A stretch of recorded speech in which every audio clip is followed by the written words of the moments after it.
Mrs. Latanza, how did you meet Matt? We met at Debbie Reynolds' rehearsal studios when I was doing Xanadu, and Matt was a dancer in the show, and he in the movie, and we didn't have a leading man, so they brought Matt in to rehearse the dance numbers for when we got the leading man, and that's how we met. In fact, I was on roller skates, and he came in to do some moves with me, and I thought, he's nice. Was it love at first sight, or just that he's nice? Yeah, no, I thought he was gorgeous, but I had no plans on getting involved with anybody, and so we were just friends for a few months, and then it kind of grew into a romance. You wrote one of the songs in this new album for Matt and for Chloe. That's right, yes. Tell me about it. Well, all these songs just kind of came to me in a very short period of time, but this one was, I don't know, I was just feeling, I guess, in a very loving mood when the song happened, and I dedicate it to both of them because they've, you know, filled my life with such a lot. So. No Other Love. Right. Do you want to sing any of it? You remember the words? Yeah, Would you like to hear a little, just a couple of lines? I want to spend my life with you. No other love could make me feel this way, where I can be myself and live the truth. No other love could ever let me be myself. There you go. Fantastic. I was just checking the words. Did I get it right? You got the words right. Good. So, I have no excuse because I wrote them, right? but well, it's interesting. I mean, you wrote that in January of '94, this year. In February of this year, out came the new idea story about basically you and Matt were splitting up.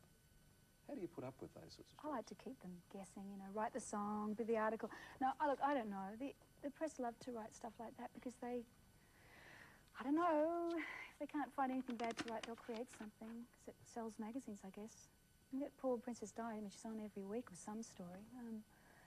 I deal with it. Sometimes it's upsetting. That article actually was upsetting to me because it's very disruptive for a family, especially for a child that now can read. Yes. You know, and she picks it up and it's, you know, I think it's very destructive. I don't like it at all. You also said at one stage that was one of the reasons you lived in America, that in some ways it was hassle-free, it was easy to be almost anonymous in America than around Australia. It's a little more easy because, especially in California, there's so many people in the business that they can pick on that you can get left out more, and you can be a little more anonymous.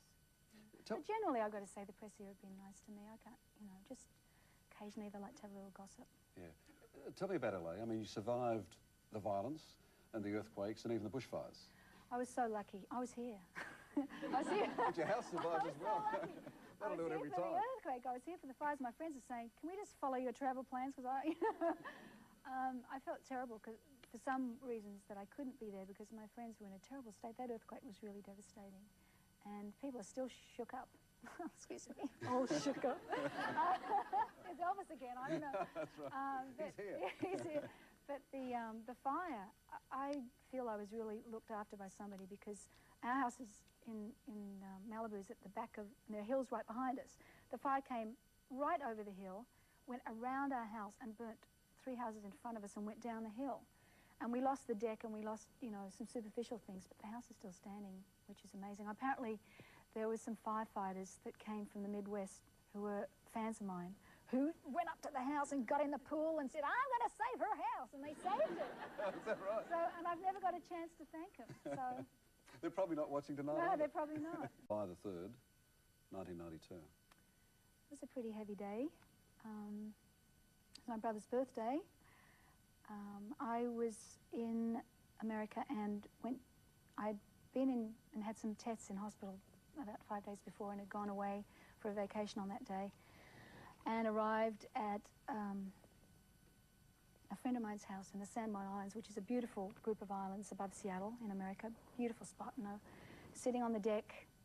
And my father had been ill. I'd just been to Australia about a week before that. Everything was happening. I was having tests, my father had been ill.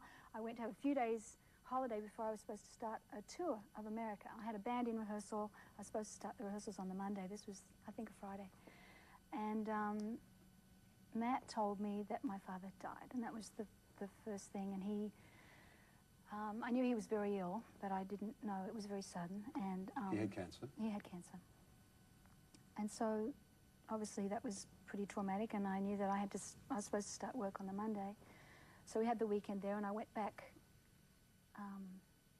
to Los Angeles on the Monday to start, and I had a message from my doctor to call, and I knew something was up. But the amazing thing about this was that Matt had known all along, the whole weekend, that my test had come back positive, but didn't want to make it any worse for me, because he thought it was enough to accept the news about my father without telling me a double whammy, which I thought was pretty amazing, to keep that to himself totally the whole weekend and not tell anyone. Did he tell you or did the doctor tell you? The doctor told me, but he told me that he had known. So yes. I thought that was a pretty loving thing to do. So I went in there and I thought, well, what else could happen? I mean, so first of all, I had to assess it's what funny I you was say that going to do. because you said that you found yourself for the next 2 days joking and laughing about it. I don't know, it's my reaction when things go wrong or when I'm nervous or excited, I laugh. And I thought, I think it's a mechanism, it's a safety mechanism I have. And I laughed a lot. I thought, what else could go wrong? I mean, my poor father died on Friday. I've got breast cancer. I've got to cancel my tour. Koala Boo's gone under. It's got to be it. It comes in threes. Now it's got to be, please, this is it. So, no, laughter did get me through, because I thought you have to make a decision in life. You either see the positive and you go with that, or you let yourself go into the negative. And I definitely wasn't going to do that, because I think, and I know that your mind is 90% with illness. You know, it can create illness and it can cure illness, and so I was very determined that I was going to be okay. So. But did you confront the prospect of dying, the fact that this could kill you? Yes, I did. And rejected it? I think the most scary was when I'd gone in to see the doctor that day, and I'm, keeping up, because I knew also that everyone around me, I was going to need support. And my friend Nancy Tudor, who had lost her daughter a year before, I'd gone through cancer with her and her child. And this was Chloe's best friend? This was Chloe's best friend. So she came with me. We're going, well, Nancy, she said to me, you know that you're going to set the tone for this. You know, if you are positive, then everyone around you is going to be positive. So it's really, and it was really words of wisdom that she gave me. And so, but when I went home that night and I went to bed, about 2 o'clock in the morning, I woke up and went downstairs, and that was probably the most frightened I was, because it was dread for a while, because you don't really know. I didn't really have, I didn't know exactly what they were going to do, and it was terror for a little while. But I had to make a decision then. I had to decide, do I go with this or do I go with that? And your mind is very strong, very powerful thing, and your mind, you can make things real in your mind. Your mind doesn't know the difference between what you've created and what actually happened. So I decided I was okay. Yes. And so, obviously there were moments. I'd be lying if I said there weren't moments, but I was just, I'm fine, Chemotherapy for how long?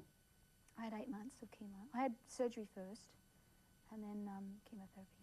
And you lost your hair or not? I didn't. No, I was very lucky. I put on, it looked very funny, like a tea cozy full of ice. I looked very funny. I looked like Mrs. Mop or something with this ice cap on, which helped. Yeah. A couple of the songs on this album are, in fact, one is Why Me, and the other one is that you wrote after the chemotherapy. Yeah, one of them's called Why Me, because it says, whenever anything happens, people very often go, why me? What have I done to deserve this sort of stuff? I go, really, don't say why me. Why me, why not me is the thing. Because the truth is that why not you? And maybe there was a reason. I really believe that this happened for a reason to me. Maybe I wouldn't have written these songs had this not happened. I wouldn't be here. That's I wouldn't be talking to you after all these years had this not happened. But here's a woman who's, you'd been very healthy. You're a vegetarian for a long time. You'd never smoked, never drunk, never taken drugs, exercised, all these sorts of things. I mean, why you? It's a good question. I think that I was under a lot of stress, and I was trying to take care of everybody.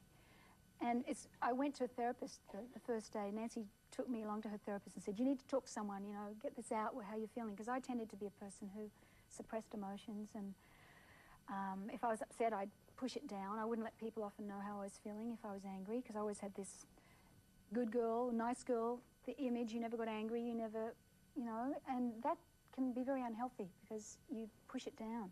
And one of the first things this psychiatrist said to me was, have you been taking care of everyone, And I said, well, yes, and I told her about my life, and she said, well, you've been breastfeeding everybody. You've got to let them go. You've got to wean people off you. And it was kind of a revelation. I went, oh, my goodness, I hadn't thought of that really, but it was a good image for me. It was like, take care of yourself, because I always was putting everybody else